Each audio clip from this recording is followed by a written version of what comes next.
Hey, doing a contest response to Brandon's 2,500 subs contest. Brandon, congratulations. You were one of the first people that I saw in the VC when I started watching a year or so ago. You, like Derek and JC68, you're sort of the original VC members, for me at least, and longtime subscriber, and dig your videos. You seem like a great guy and show awesome stuff. So I'm very happy for you that you got so many awesome such a milestone, 2,500 subs. So congratulations. Contest is a supporting cast, which is a really cool idea that I had never seen done in any of these VC contests, but basically asking us to find a supporting cast member who plays on records, songs, albums that we like, and bring it to your attention. So when I heard your question, one name immediately popped into my head, and just gonna go with it. Uh, Probably one of my absolute favorite supporting cast member that's played on so many albums I love, and who I think a lot of people may not be aware of. This guy, the guy that came to mind for me was Marc Ribot. This is the only thing of Marc's solo stuff that I have. Unfortunately, it's on CD.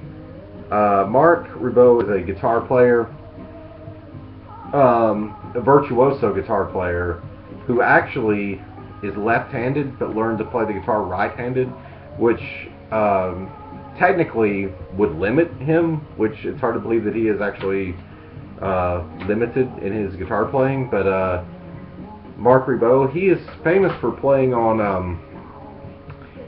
Tom Waits. I'm going to show some of the stuff that he has played on, but Tom Waits, Elvis Costello, T-Bone Burnett.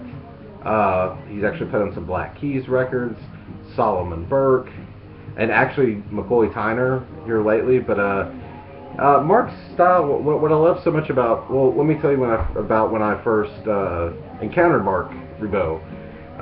Marc Ribot was very instrumental in my introduction to Tom Waits.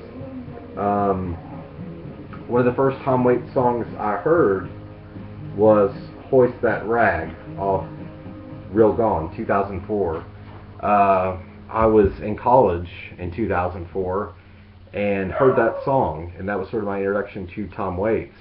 And I really recommend that everyone check out the song Hoist That Rag. It's just if you want to get an idea of how Marc Ribot plays.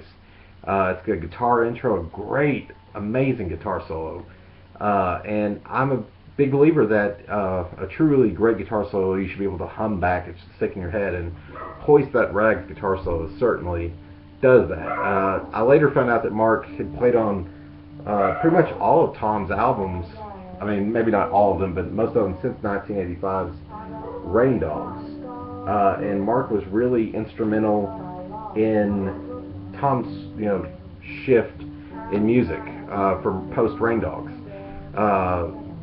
The song "Jockey Full of Bourbon," that great intro, boom, boom, boom, boom. That's Marc Ribot. I love his guitar tone. It's just the perfect amount of reverb, the perfect amount of overdrive. It'd be almost impossible to duplicate.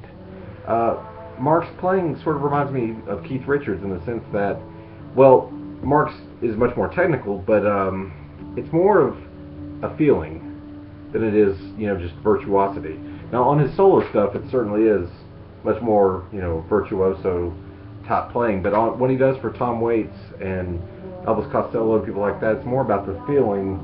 And again, he's played on Rain Dogs. He played on Tom's Mule Variations, handled most of the guitar work on that. And also, I mentioned Elvis Costello. He was on Spike, everything. This was the first one he did with Elvis, and he's played on many since then. Also, he's playing in the background Jolie Holland's Pine of Blood. Marc handles the guitar work on this. One of my favorite young songwriters out today, Jolie Holland. Check her out on the Anti label. But You know, in closing, I'll just say about Mark Ribot, you know, being in a band with Tom Waits, or being, you know, Tom Waits' backing band, that's a really tall order. You have to handle a delicate balance, or Elvis Costello, or any of these major personalities. There's a fine balance between being too showy, you know, over shadowing the frontman. And Mark hits just the right note of not overshadowing, you know, the song. He adds, all of his guitar playing adds to the song. And it's some of the most unique guitar playing I've ever heard, as far as just the tone, the chords he plays, the way he solos. It's very eclectic. He's a very eclectic guitar player. That's a good way to describe him. And just that tone, the feel, I can almost immediately tell that I'm hearing, you know, Mark's playing on this record. Just a really sort of great, I won't say undiscovered, but maybe underappreciated studio musician of our time who's played on so many great things. Check him out. In conclusion, congrats again to Brandon, 2,500 subs. That's amazing. And thank you to everyone. Hope you check out Mr. Mark Ribot.